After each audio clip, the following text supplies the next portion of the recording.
Alrighty folks, this video is going to be on PVA using the calculator. So we have Andy K swims back and forth along a straight path in a pool for 5 minutes.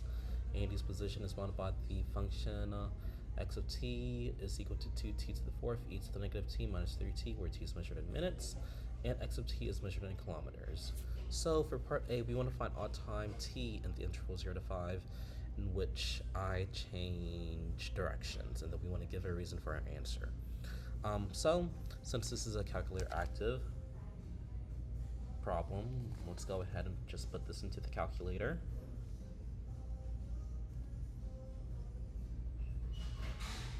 Oops. This is a negative t, then minus 3t. Now, if we want to find where I am changing directions, that is going to mean that my velocity is going to be 0. So that means that my derivative has to be 0, meaning that I'm going to go to math, 8 d dx. My function that I'm going to take the derivative is y1, so I'm going to go to alpha trace y1, and then x is equal to x.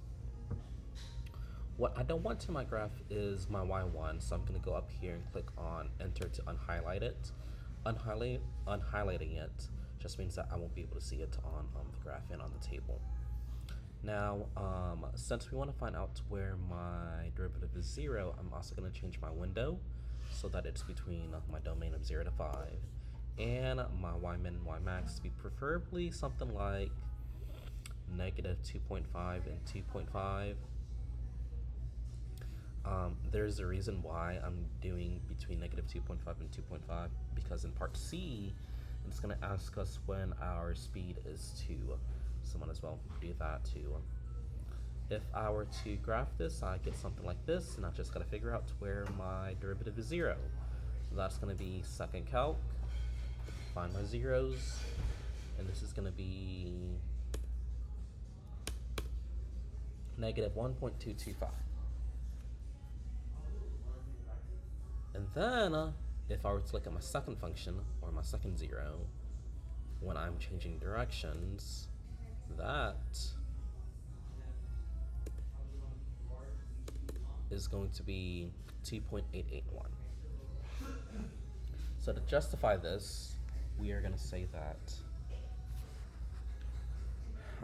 x prime of t is equal to v of t, and we want this to be 0 when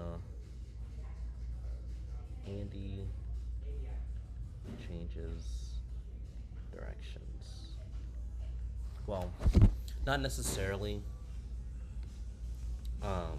just because the 0 might bounce, but for the most part, I'm going to be changing directions whenever my velocity changes from negative to positive. But as you guys saw from my graph here, I did change from negative to positive here, and then positive to negative here in terms of my derivative. So in this case, I have t is equal to 1.2259, and t is equal to 2.8814. The t is equal to 1.2259 is because I am changing directions. Velocity changes directions, or changes from positive to negative. Or is it negative to positive? Negative to positive changes from negative to positive at this point.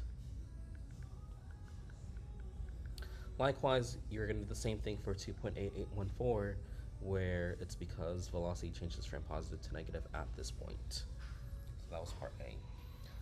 For part B, where we want to see where I'm moving to the right and moving to the left, justifying our answers, our justification is just that, hey, v of t is going to be greater than 0, that's when I'm moving to the right, and v of t is less than 0, that's when I'm moving to the left.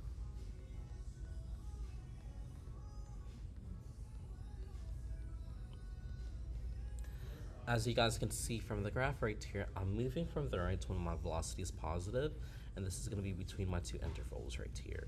So that's going to be between 1.2259 in 2.8814 minutes. I'm moving from the left whenever my derivative is less than 0. So that's going to be from 0 to this lovely point right here. So 0 from 1.2259 and from 2.881425 since I am restricted from 0 to 5.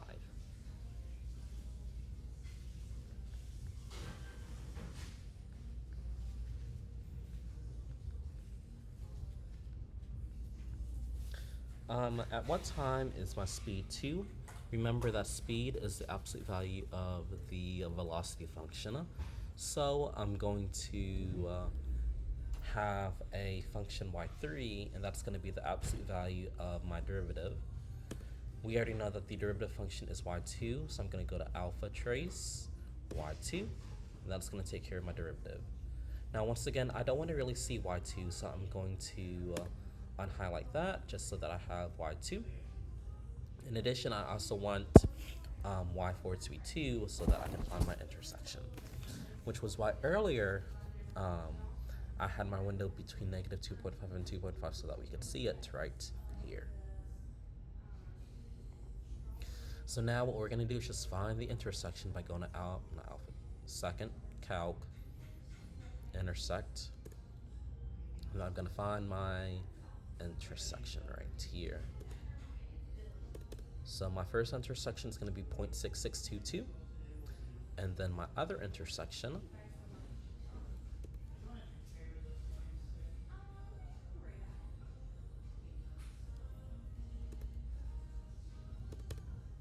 is going to be 3.607. So my little justification is the absolute value of v of t is equal to 2, and then t is equal to 0.6622 and 3.6073 minutes. Part D says find Andy's acceleration at time t is equal to 3 minutes and indicate units of measure. And then is my speed speeding up or slowing down at t is equal to 3, and we want to justify our answer. So we want to find acceleration, meaning that we want to find the derivative of the velocity function. We already know that the derivative of the velocity function is y2, so I just got to take the derivative of y2 at 3.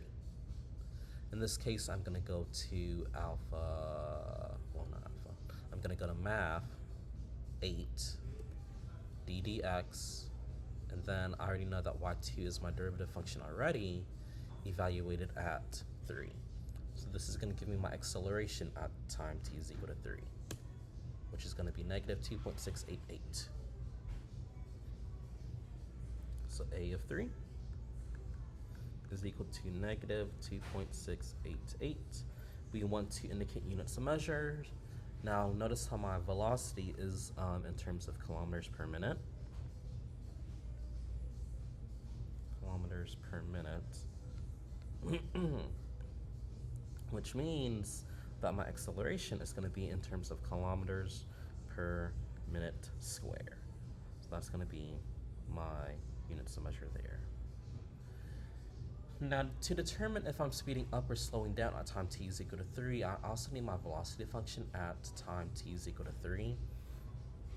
So what I'm going to do here is, because I already know that y2 is my derivative function, I'm just going to go here and say that y2, I'm going to evaluate that at 3. That is going to give us negative 0.311. So v of 3 is equal to negative 0.311. That's going to be in kilometers per minute. Now, based off of this information, notice how my signs are the same. Since my signs are the same, this tells me that I'm speeding up at time t is equal to 3. So Andy is speeding up at time t is equal to 3 minutes, since v of 3 and a of 3 have the same sign. You also probably want to note somewhere that a of 3 is the same thing as a velocity. the derivative of the velocity. So I'm also going to say v prime of 3 is equal to a of 3, just so that they know. Sometimes they're picky about that. All right, part E says find the distance between 2 minutes and 3.5 minutes. Since this is just distance and not total distance, I am going to just look at my displacement from time t is equal to 2 and time t is equal to 3.5. Displacement, well, we already know that our original function, my position function, is at y1. So I'm just going to say y1 of 3.5 minus y1 of 2, and this is going to give me my net distance, or my displacement, and that is going to be 0.232 kilometers. 232. Now notice how all my answers so far are 3 or 4 decimal places. So just make sure that on the AP exam and on the FRQs that you give me at least 3 decimal places. For F, we want to find the total distance, so we're including our endpoints of 0 and 5.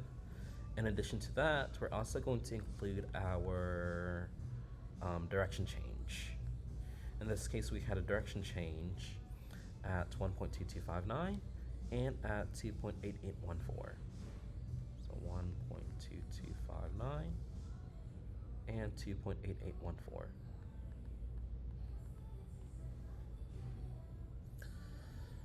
So once we do this, I'm just going to plug it in into the position function. So in order to do that, I am going to go ahead and look at y equals and highlight everything except y1. And then if I were to do second table, notice how it's going to give me my x values from 0 to 10. Don't really want that. Instead, I only want the 4 values that I have right here. So what we're going to do is make our calculator do that by going to second window. So that's going to give us our table set, and we're going to have our independent variable to be on ask. That way, whenever we go to second table here, you don't see the table of values going from 0, 1, 2, 3, 4, 5. Instead, you're going to input your t values, and then the calculator is going to spit out that distance. So 0 becomes 0, 1.2259, 2.8814, and 5. So then you get this lovely thing right here. Now, once you do that, make sure that you remember that we're finding the absolute value of the distances between your position.